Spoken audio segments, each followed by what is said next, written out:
Good evening, नमस्कार, आदाब, सत श्री अकाल। आप सबका स्वागत है बियॉन्ड द हेडलाइंस में, जहां हम बात करते हैं सुर्खियों से हटकर और खबर की तह तक जाते हैं। तो आज शाम तक की खास हेडलाइंस क्या है, फिर उसके ऊपर विस्तार से बात करें। बीजेपी ने दिव्यानी राणा को दी नगरोटा से टिकट। क्या कांग्रेस एनसी हर्षदेव का करेगी समर्थन या होंगे दोनों पार्टियों के अलग अलग उम्मीदवार? उमर अब्दुल्ला सरकार का एक साल 16 अक्टूबर यानी कि कल होगा पूरा। मंत्री सकीना इतू ने कहा, हमने बहुत कुछ हासिल किया। क्या जनता को कुछ हासिल हुआ? मुख्यमंत्री उमर अब्दुल्ला ने माइनिंग विभाग की खास बैठक ली। इंटीग्रेटेड माइनिंग सर्वेलेंस सिस्टम करेंगे लागू, मगर इस पर भी है बड़ा सवाल। एनएसए में गिरफ्तार लद्दाख के सोशल एक्टिविस्ट सोनम वांगचुक के मामले पर सुनवाई सुप्रीम कोर्ट ने 29 अक्टूबर तक टाली। जम्मू कश्मीर में जीएसटी रेवेन्यू में 1000 करोड़ की कमी, कहा मुख्यमंत्री उमर अब्दुल्ला ने। मगर क्या यहां पर काम करके व्यापारी बाहर ले गए पैसा, या फिर ऑपरेशन सिंदूर और पहलगाम के बाद टूरिज्म की कमर टूटी? इस पर भी बात करेंगे। मेरे साथ होंगे मेरे सीनियर सहयोगी पवन शर्मा। पीएमओ में मंत्री डॉक्टर जितेंद्र सिंह की भतीजी और नगरोटा से पूर्व विधायक स्वर्गीय दविंदर सिंह राणा की बेटी दिव्यानी राणा को बीजेपी ने नगरोटा उपचुनाव में अपनी उम्मीदवार बनाया है। दिव्यानी राणा के सामने कौन कौन कैंडिडेट होगा, इस पे अभी संदेह बरकरार है। मगर इसी बीच इंडिया पैंथर्स पार्टी, जो एक नई पैंथर्स पार्टी बनाई गई थी पुराने नेता हर्षदेव द्वारा, हर्षदेव ने भी सीधे कांग्रेस नेशनल कॉन्फ्रेंस अलायंस से समर्थन मांग लिया है कि वो उन्हें समर्थन दे दे नगरोटा से चुनाव लड़ने का।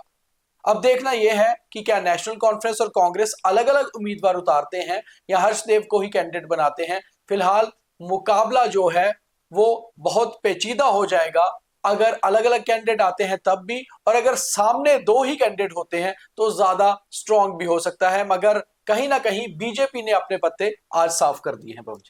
आप बिल्कुल देखिए, स्वर्गीय देवेंद्र सिंह राणा की वो पैठ वाली सीट जिसे कहते हैं कि वहां से हाईएस्ट वोट उन्होंने लिए थे, तो उनका तो चलो निधन हो गया। वो एक लॉस भी था बीजेपी के लिए भी और नगरोटा के लोगों के लिए भी, परिवार के लिए भी। लेकिन उनकी बेटी को भारतीय जनता पार्टी ने मैदान में उतारा है, तो मुकाबला कड़ा होगा, इसमें कोई शक नहीं है। भारतीय जनता पार्टी की वो लगातार कई बार सीट रही है नगरोटा में और कैडर भी काफी मजबूत है, अगर विरोध नहीं होता है। अगर भारतीय जनता पार्टी के अंदर से जिस तरीके से अनिल शर्मा ने कल प्रेस कॉन्फ्रेंस की थी, अगर नंद किशोर की तरफ से भी ऐसा कुछ होता है तो फिर यहाँ पर समीकरण जो है वो बदलेंगे। और दूसरी ओर अगर नेशनल कॉन्फ्रेंस और कांग्रेस हर्षदेव सिंह को सपोर्ट कर देते हैं चिरैनी की तरह, तो मुकाबला फिर मुकाबला कड़ा होगा।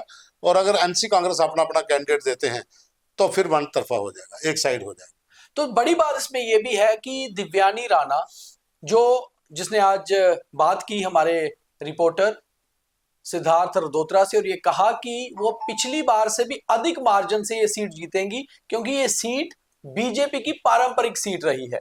क्योंकि इस सीट पर पिछले 2 चुनावों में बहुत खास बात रही, कैंडिडेट एक ही जीता मगर पार्टियां अलग अलग जीती। यानी कि 2014 से दविंदर सिंह राणा जीते नेशनल कॉन्फ्रेंस की टिकट पर, और 2024 में भी दविंदर सिंह राणा जीते बीजेपी की टिकट पर। और उससे 2 पिछली जो चुनाव थे उसमें जो अभी जम्मू से सांसद हैं जुगल किशोर शर्मा, वो जीते थे बीजेपी की टिकट पर। तो कहीं ना कहीं बीजेपी को जो है एक अपर हैंड इसमें नजर आ रहा है, और उनको लगता है कि उनका पारंपरिक वोट प्लस दविंदर सिंह राणा का अपना वोट मिलकर कहीं ना कहीं पार्टी की झोली में सीट डाल देगा। अब देखना यह है कि बाकी कौन कौन सी पार्टियां कौन कौन कैंडिडेट को उतारती हैं, तो ये कुछ दिन में साफ हो जाएगा। अगली खबर की बात करते हैं। उमर अब्दुल्ला सरकार का कल 16 अक्टूबर को 1 साल पूरा हो जाएगा। 2024 में सरकार बनी थी, मेजॉरिटी से सरकार थी, और इसी बीच फिलहाल मुख्यमंत्री का तो बयान नहीं आया, मगर उनकी कैबिनेट मिनिस्टर सकीना इत्तू का बयान आया है, जिनके पास एजुकेशन और हेल्थ दोनों विभाग हैं, कि हमने 1 साल में बहुत कुछ हासिल किया। खैर, ये तो जनता जवाब देगी कि आखिर उन्हें कितना कुछ हासिल हुआ, मगर कहीं ना कहीं मंत्री ने यह कहा है कि हमने बहुत कुछ हासिल किया और बहुत काम किए। तो पवन जी, हमने हालांकि एक स्पेशल प्रोग्राम भी उनकी रिपोर्ट कार्ड पे किया है, जो कल सुबह चलेगा, दर्शक देखेंगे। मगर आपको क्या लगता है कि जिस तरह से मंत्री का बयान आया है बड़े तौर पर कि हमने बहुत कुछ हासिल किया, क्या वाकई में लोगों की उम्मीदों पर खरी उतरी है सरकार? अब स्कीना अटू जी को पता होगा उन्होंने क्या हासिल किया। लोग तो इंतजार ही कर रहे हैं कि एक साल में सरकार की तरफ से क्या काम किए गए जो उनको लगे कि थोड़ी बहुत राहत है। ना तो सिलेंडर मिले, ना राशन मिला, और ना ही नौकरियां मिली, जी। और ना ही जो एप्लीकेंट थे उनकी फीस माफ हुई, और ना ही बिजली का कुछ हुआ। हर जगह पे रोना धोना ही बढ़ा हुआ है। तो अब मुझे नहीं लगता कि इन्होंने क्या हासिल किया है।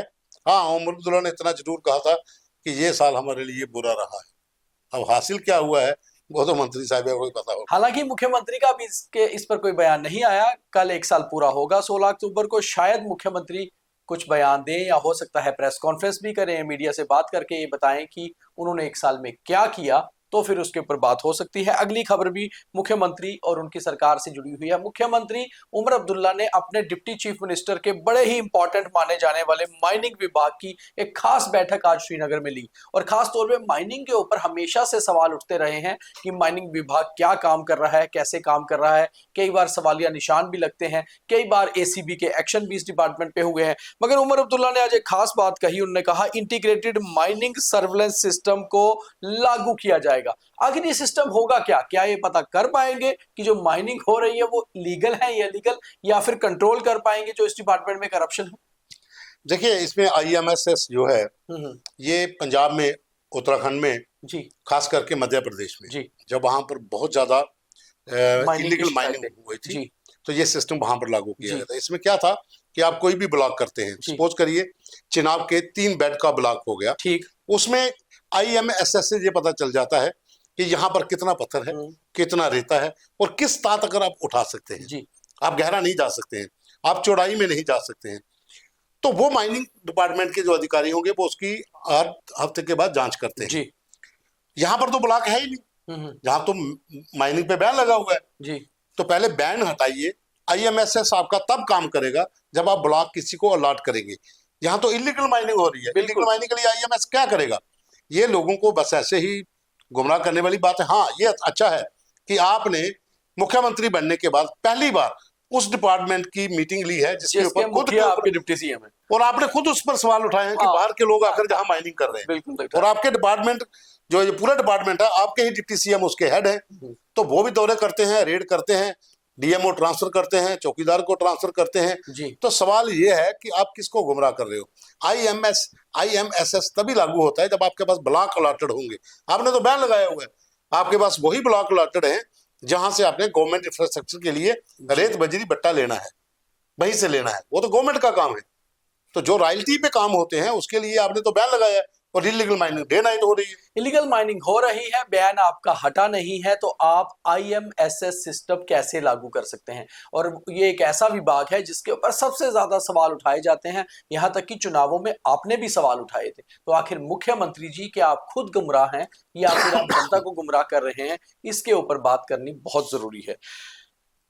NSA में लद्दाख हिंसा के दौरान गिरफ्तार हुए सोशल एक्टिविस्ट सोनम वांगचुक का मामला आज सुप्रीम कोर्ट में आया, क्योंकि आज उनकी सुनवाई होनी थी, और सुप्रीम कोर्ट ने इस मामले को फिर से डेफर कर दिया है, एडजर्न कर दिया है 29 अक्टूबर के लिए। इसी बीच एक बयान उनकी पत्नी गीतांजलि का दिल्ली से आया है। उन्होंने कहा है कि हम ये जो पहले पिटीशन अपनी तरफ से लगाई गई थी कि उनकी जमानत हो या उनसे NSA हटाया जाए, इसको कुछ अपडेट करेंगे। देखिए, ये मामला अब लंबा खिंचेगा। कल सुनवाई थी और आज तो के लिए टाली गई, आज के लिए टाली गई। अब आज 29 अक्टूबर के लिए। 29 अक्टूबर के लिए। अब देखिए, सुप्रीम कोर्ट में 2 जजों की खंडपीठ है जो इसके ऊपर फैसला करेगी, लेकिन मुझे लगता नहीं है कि इतनी जल्दी इस मसले से वो बाहर निकल पाए। अपडेट करना जरूरी था, क्योंकि जो आपने अपनी टीम बनाई थी लीगल, उन्होंने ही आपको सजेस्ट किया था कि हम जिस ट्रैक पे जा रहे हैं वो ट्रैक शायद सही नहीं है। तो अब चेंजेस होंगी। अब चेंजेस में क्या क्या रखा जाता है कि NSA को हटाया जाए, जहाँ जमानत दी जाए, जहाँ उनके ऊपर जो आरोप लगे हैं उसकी पहले जांच करवाई जाए, क्योंकि सवाल यहाँ पर बहुत ज्यादा उठ रहे हैं। और गीतांजलि जो है वो खुद इंटेलिजेंट है, उनको पता है कि हमने किस किस ट्रैक पे चलना है, और टीम भी अच्छी है। अब तो P चिदम्बरम भी शायद इनको सपोर्ट कर रहे हैं। तो जाहिर सी बात है कि 29 अक्टूबर तक आगे टली है, तो उसके बाद इंतजार करना पड़ेगा क्या होता है। जम्मू कश्मीर में कल सरकार का 1 साल पूरा हुआ है, और उससे पहले उमर अब्दुल्ला का एक ऐसा बयान आया है जो अखबारों में भी छपा है, मगर बात करनी बहुत जरूरी है, जिससे ये एक साफ होता है कहीं ना कहीं इकोनॉमी के हिसाब से, इकोनॉमिक हिसाब से हमारी जम्मू कश्मीर यूटी और नीचे गई है। उमर अब्दुल्ला ने खुद कहा है कि जम्मू कश्मीर में जीएसटी रेवेन्यू में 1000 करोड़ की कमी आई है इस साल में, और ये एक बहुत बड़ी बात है। और उन्होंने इसके लिए कारण भी दिए हैं कि मिड अप्रैल के बाद ये कमी आनी शुरू हुई, यानी कि पहलगाम हमले के बाद, ऑपरेशन सिंदूर के बाद हमारी जो बैकबोन है टूरिज्म, वो कहीं ना कहीं टूटी है। टूरिस्टों ने इस तरफ रुख नहीं किया। उसके बाद मौसम की मार पड़ी, चिशोती में जिस तरह से बादल फटा, वैष्णो देवी टूरिस्ट कम आए, तो कहीं ना कहीं जीएसटी रेवेन्यू 1000 करोड़ की कमी आना ये दर्शाता है कि दिक्कतें हुई हैं। मगर क्या जम्मू कश्मीर के व्यापारियों ने भी जीएसटी कम सबमिट किया या उनकी भी कमाई कम हुई? ये भी सवाल बहुत बड़ा है। इसमें सबसे बड़ा सवाल तो ये है कि आपकी जीएसटी अगर 1000 करोड़ से कम जम्मू कश्मीर में आई है, तो पहले ये जांच करवाइए कि बाहर के कितने लोगों ने आके यहाँ काम किया और बिना जीएसटी देके कैसे निकल गए। जी, ये पिछले साल भी हुआ था, हमने एक खबर भी की थी कि कौन कौन से लोग आए बाहर से जिन्होंने यहाँ पे आके काम किया, यहाँ से पैसा कमाया और बाहर जाके लगाया, बाहर जीएसटी बाहर दी, जीएसटी बाहर दी, जम्मू कश्मीर का नाम यहाँ के व्यापारियों ने बात की थी। यहाँ के व्यापारियों ने बोला था कि हम तो लुट गए, हमारे नाम पे काम हुए नहीं, लेकिन काम कोई करके चला गया। तो मुख्यमंत्री साहब, ये वही कहानी है। आप इसको बोल रहे हो, पिछले साल हमने भी कहा था कि जीएसटी जो कम हो रही थी वो इसी वजह से कि यहाँ पर बाहरी दखल बहुत ज्यादा हो गया बिजनेसमैन का, वो अपने तरीके से काम करते हैं और पैसा बाहर जाके स्टेटहुड की वापसी की बात करने वाली सरकार को यहाँ के व्यापारियों के साथ, टूरिज्म के साथ मिलकर बहुत कुछ करना होगा। और अगर आप ये कर पाते हैं तो वाकई फिर इकोनॉमिक पोजीशन पे हमारी स्टेट कुछ बेटर हो पाएगी। नहीं तो जिस तरह का ये डाउनफॉल आया है जीएसटी में, कहीं ना कहीं ये हमारी जेएंडके यूटी के लिए सही नहीं है। तो यही था आज का बीटीएच। अब देखिए थॉट ऑफ द डे। हालांकि बहुत चीजों का ज्ञान होता है, मगर कुछ ज्ञान ऐसे होते हैं जो हमें लेने ही चाहिए। दिवाली आ रही है और दिवाली बेसिकली दियों का त्योहार है, इसलिए कोशिश करिए कि हमारे लोकल जो वेंडर्स हैं, लोकल जो दिए बनाने वाले हैं, उन्हीं से दिए खरीदें, मिट्टी के दिए लें। एक तो अपनी दिवाली जो है बिल्कुल सुरक्षित बनाएं, और दूसरा कहीं ना कहीं कमाई के कुछ साधन अपने लोगों को दें। तो दियों से मनाइए इस बार की दिवाली, ताकि अपने भी घर रोशन हो और उनके भी जिन्होंने दिए बनाए। बहुत धन्यवाद। जय हिंद।